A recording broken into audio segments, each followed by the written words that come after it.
আসসালামু আলাইকুম, স্বপ্না ইসলামিক কুকিংয়ে সবাইকে ওয়েলকাম জানিয়ে আজকে আরেকটি রেসিপি আপনাদের সাথে শেয়ার করব। সেটি হলো পাবদা মাছ ভুনা। আর এই পাবদা মাছ ভুনার জন্য এখানে আমি মাছগুলোকে ভালোভাবে ধুয়ে রেখেছি। তারপর এই মাছ ভাজার জন্য এখানে আমি লবণ, হলুদ, মরিচ এবং ধনিয়া গুঁড়া আর 1 চামচ আদা রসুন পেস্ট দিয়ে ভালোভাবে মাখিয়ে নেব।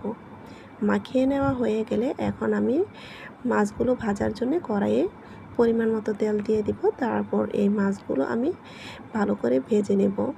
আর পাবদা মাছ সবসময় একটু লাল লাল করে ভাজতে হয়, তা না হলে তরকারির মধ্যে মাছগুলো ভেঙে যাওয়ার সম্ভাবনা থাকে।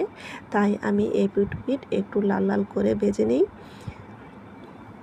ভেজে নেওয়া হয়ে গেলে এখন আমি কড়াইয়ের থেকে মাছগুলো আলাদা করে নিব। আর এই মাছের তেল দিয়ে আজকে আমি এই তরকারিটা রান্না করব।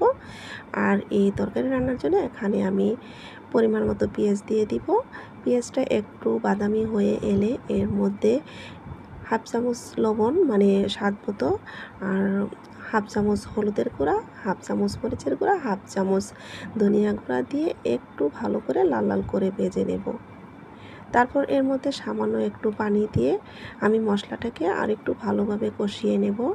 কষিয়ে নেওয়া হয়ে গেলে এর মধ্যে একটি টমেটো ফালি দিয়ে দিব। আর টমেটো দিলে পাবদা মাছের ভুনাটা একটু খেতে বেশি টেস্ট হয়ে থাকে। আর এই টমেটোগুলো আমি ভালোভাবে গলিয়ে নেব। তারপর গলানো হয়ে গেলে এখানে আমি মাছগুলোকে দিয়ে দিব। আর মাছগুলো দিয়ে একটু ভালোভাবে মশলার সাথে মিশিয়ে নেব। মেশানো হয়ে গেলে এর মধ্যে আমি সামান্য পরিমাণ পানি দিয়ে দেব। যেহেতু এটা ভুনা তরকারি তাই আমি অল্প পরিমাণে পানি দিয়েছি। তারপর মাছগুলো 6 থেকে 7 মিনিট বলক আসলে এখানে আমি মরিচ দিয়ে দিব।